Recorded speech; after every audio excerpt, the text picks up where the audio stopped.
would be no surprise to you if I told you that it's getting harder and harder to find a portable cassette player or a Walkman. Let's go ahead and take a look at this as a possible alternative. So this particular device is the Sony Cassette Recorder TCM-818, and the thing with this is it's just a tape player / recorder. There's no AM/FM radio or nothing like that. I'd imagine there's no Dolby noise reduction, anything of that nature. I only paid $3 for it. I figured it would be something worth picking up. It does have a headphone jack, has a microphone jack, and then a remote jack. That's literally about it. I believe it looks like it takes 4, I believe those are C batteries. I guess I'll attempt to go over some of the pros first. I would imagine with the C batteries you would get a little bit of extra life if it's just playing the tape. But then again, you have to buy C batteries, those are more expensive. It does run on AC power too, so you know when you do kind of stop somewhere you can plug it in. And that's probably about exactly where the pros stop here. The main purpose of these were primarily for dictation purposes, I would imagine, as well as, well, what this one was used for. As you can see, it says Edgewood School, and this was used at a school, and I actually get fond memories from this as soon as I saw it, even with the little stickers on there, because my school had the exact same cassette players, and I think it was in geography or something. We had tapes that we would put in there and listen to it, and we would never bring our tapes from home and listen to it on there. That never happened. So as far as the pros of using one of these instead of a Walkman, it's kind of limited. The cons kind of overweigh it. The sound quality, you know, isn't going to be probably the best. Although, I cannot test that at all, because when I do actually press the play button, the tape doesn't play, which tells me that it's probably belts. Before I go too far into explaining why or why not this might be a good replacement for your Walkman, let's go ahead and see if I have some belts that will fit this, and let's try to repair this and see how it actually sounds. Okay, so first thing, this door is pretty easy to take off. There's just these two little tabs that kind of bend out. Okay. So yeah, see there's a tab here and a tab there. You just kind of bend those both in, and then it kind of just folds up and off. So now we could see the tape mechanism, and I believe that is a tension mechanism. Looks to be a permanent erase magnet. Pretty cheap, pretty common for the tension mechanism. I can actually see a belt in there which is not spinning. Huh.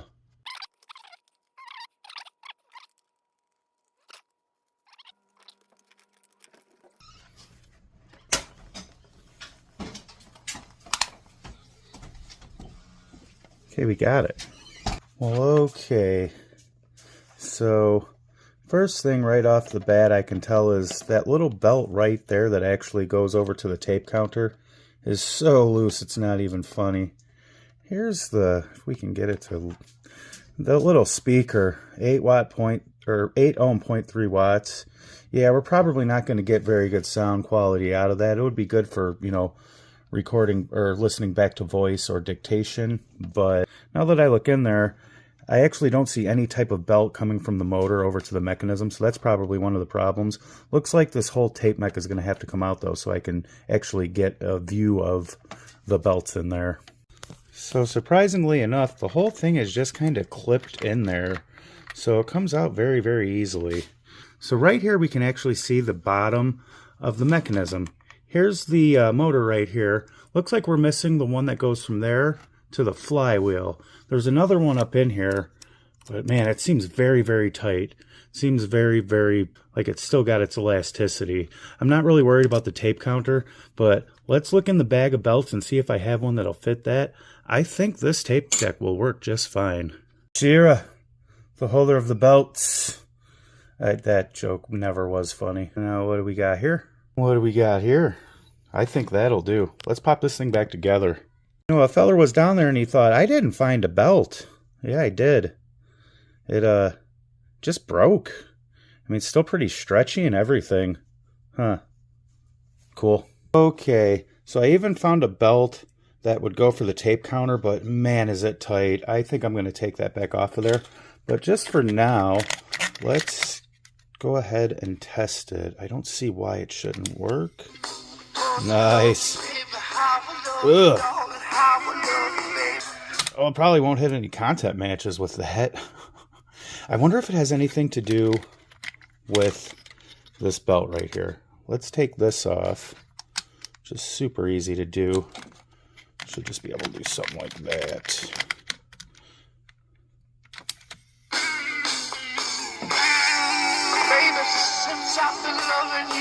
It sounds kind of groovy, but yeah, that did not help at all. But we're making progress.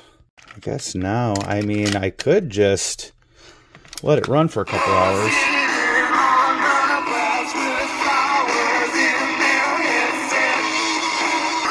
Well, alright, next step. I'm going to try to play this for a couple hours. Well, maybe an hour. See if it gets any better.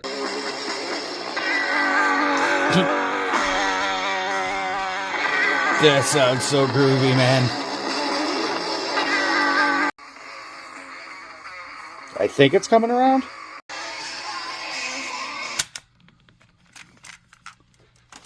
Curiosity.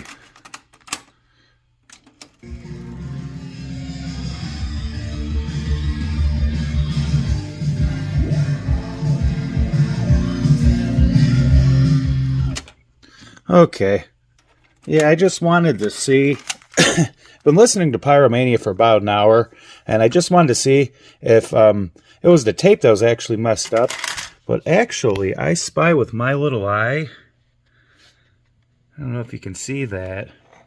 Right there is the capstan, and there's a little, I don't know what it is. You can kind of see it. It's like a little piece of tape or something on there. That, and also the pinch roller is very dirty. So I think that's the only problem. So I'm going to go ahead and show you how to clean that real quick. And let's see if this tape deck can actually play a tape and sound halfway decent.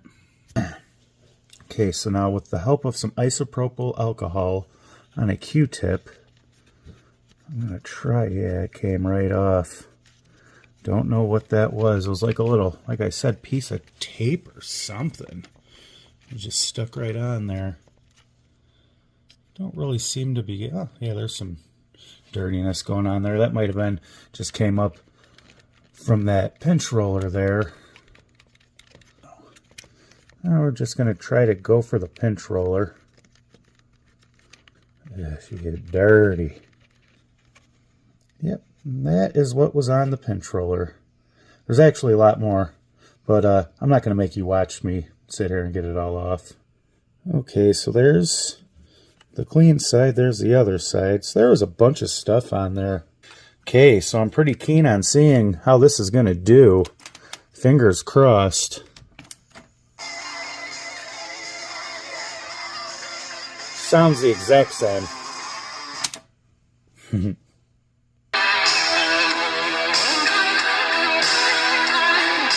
Yeah, so not quite there yet. I think it has something to do with the belt. The belt is a little bit wide. One thing that I was going to say is a con of this before we leave is this is just a mono tape head. So you're not going to be able to have stereo, you know, when you're out and about. I guess if that bothers you, then I wouldn't go this route. Another pro is definitely how easy it is to get to these belts. So if you do have to change them. And I honestly think that it's just because the belt is too wide why I'm having so much wow and flutter. Because the speed seems fine. Everything else other than that seems fine. It's not very loud, but that's to be expected.